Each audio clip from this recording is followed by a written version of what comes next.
વડોદરા મહાનગરપાલિકામાં સાપ્તાહિક સમીક્ષા બેઠક યોજાઈ. નાગરિક સુવિધાઓને લઈ ચર્ચા વિચારણા. વડોદરા મહાનગરપાલિકા દ્વારા દર મંગળવારે યોજાતી સાપ્તાહિક સમીક્ષા બેઠકનું આયોજન આજે પાલિકાની મુખ્ય કચેરી ખાતે કરવામાં આવ્યું હતું. બેઠકનું અધ્યક્ષસ્થાન મ્યુનિસિપલ કમિશનર અરુણ મહેશ બાબુએ સંભાળ્યું હતું. આ બેઠકમાં પાલિકાના વિવિધ બોર્ડના વડા અધિકારીઓ, તમામ ઝોનના જવાબદાર અધિકારીઓ, ડેપ્યુટી કમિશનરો, કાર્યપાલક એન્જિનિયરો તેમજ એમસી સહિતના ઉચ્ચ અધિકારીઓ હાજર રહ્યા હતા. બેઠક દરમિયાન શહેરમાં ચાલી રહેલા વિકાસ કાર્યની પ્રગતિ અને નાગરિકોને મળતી મૂળભૂત સુવિધાઓ અંગે વિસ્તૃત સમીક્ષા કરવામાં આવી હતી. ખાસ કરીને શહેરના પાણી પુરવઠા, રસ્તાઓની સ્થિતિ અને સફાઈ વ્યવસ્થા અંગે વિગતે ચર્ચા કરવામાં આવી. મ્યુનિસિપલ કમિશનરે પાણી વિતરણમાં કોઈપણ પ્રકારની ખામી ન રહે તે માટે આગોતરા આયોજન કરવા, ખાડા પડેલા રસ્તાઓના કામ તાત્કાલિક પૂર્ણ કરવા તથા સ્વચ્છતા કામગીરી વધુ અસરકારક બનાવવાની સૂચના આપી હતી. તે ઉપરાંત નાગરિકો દ્વારા કરવામાં આવતી ફરિયાદોનું ઝડપી નિરાકરણ લાવીને મેદાન પર અસરકારક અમલ થાય તે માટે અધિકારીઓને જરૂરી માર્ગદર્શન આપવામાં આવ્યું હતું.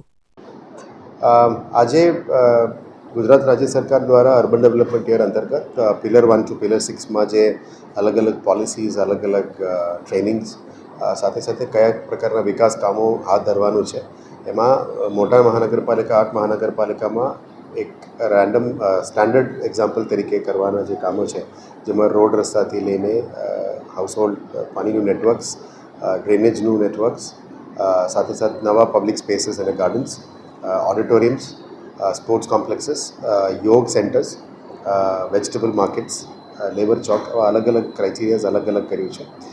પ્રધાનમંત્રી આવાસ યોજના અંતર્ગત જે નવું મકાનો બનાવવાના છે, બધાનું એક સ્ટાન્ડર્ડ ફોર્મેટ બનાવ્યું છે.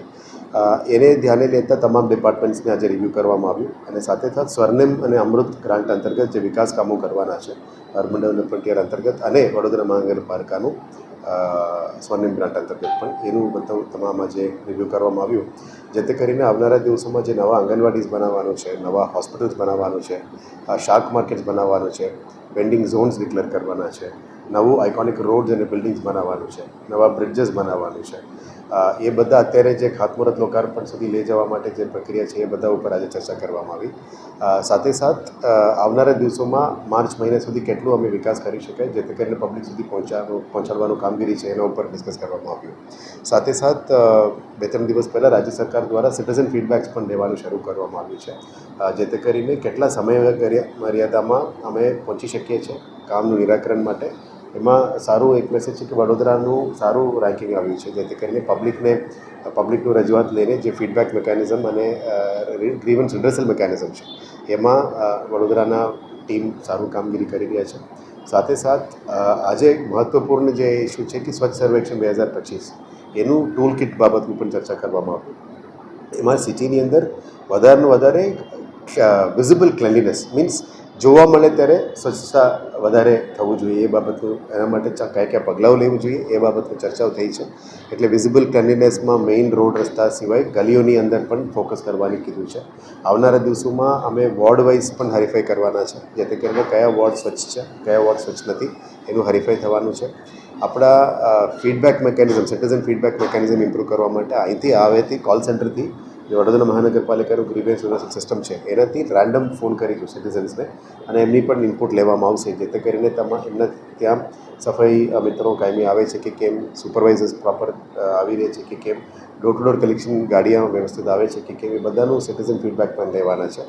અને નેક્સ્ટ ફેઝમાં જે કચરા ફેંકે છે રોડ ઉપર, માની લો કમર્શિયલ એસ્ટાબ્લિશમેન્ટ્સ હશે અથવા કોઈ પણ દુકાન હશે, એને પણ અમે પહેલાં રિક્વેસ્ટ કરીશું કે પહેલાં આવું ના કરાય, પછી પણ ના કરતો હોય તો પછી દંડનીય પ્રક્રિયા હાથ ધરવામાં આવશે. અત્યારે 2-3 અલગ અલગ મહાનગરમાં પણ આ પ્રક્રિયા શરૂ કરવામાં આવી છે કે વધારે મેક્સિમમ ગંદકી કરનાર દુકાનોને સીલ પણ કરવામાં આવી છે. આ પ્રક્રિયા ધીરે ધીરે વડોદરામાં પણ હાથ ધરવામાં આવશે. મૂળ ઇસ્યુ છે કે દુકાનને અથવા ધંધાને કોઈને હેરાન કરવાનું નથી, પણ મૂળ મુદ્દા છે કે સફાઈ મેન્ટેન કરવાનું. સેમ નેક્સ્ટ પાર્કિંગ ઉપર પણ આવનારા દિવસોમાં થોડું કડક પગલાઓ લઈશું. જે દુકાનની સામે જે પણ વ્યક્તિ પાર્કિંગ કરે છે આ દુકાનદારનું પણ જવાબદારી બને છે. આડેધડ પાર્કિંગ ના થાય, વ્યવસ્થિત પાર્કિંગ થાય એના માટે પણ આવનારા દિવસોમાં કાર્યવાહી કરીશું. ગઈકાલે રાજ્ય સરકારનો રિવ્યૂ ટ્રાફિક અને પાર્કિંગને લીધે પણ હતી. એમાં આવનારા દિવસોમાં અમે અને સિટી પોલીસ સાથે મળીને ટ્રાફિક એન્જિનિયરિંગમાં જે પણ સુધારો કરવાનો છે, ટ્રાફિક આઇલેન્ડ્સમાં, કર્બિંગ્સમાં, ડિવાઇડર્સ બંધ કરવાનું છે, એમાં જેથી કરીને રોડ એક્સિડન્ટ્સ ઓછું થાય અને કોલેજીસ, સ્કૂલ્સ અને હોસ્પિટલ્સમાં જે IRC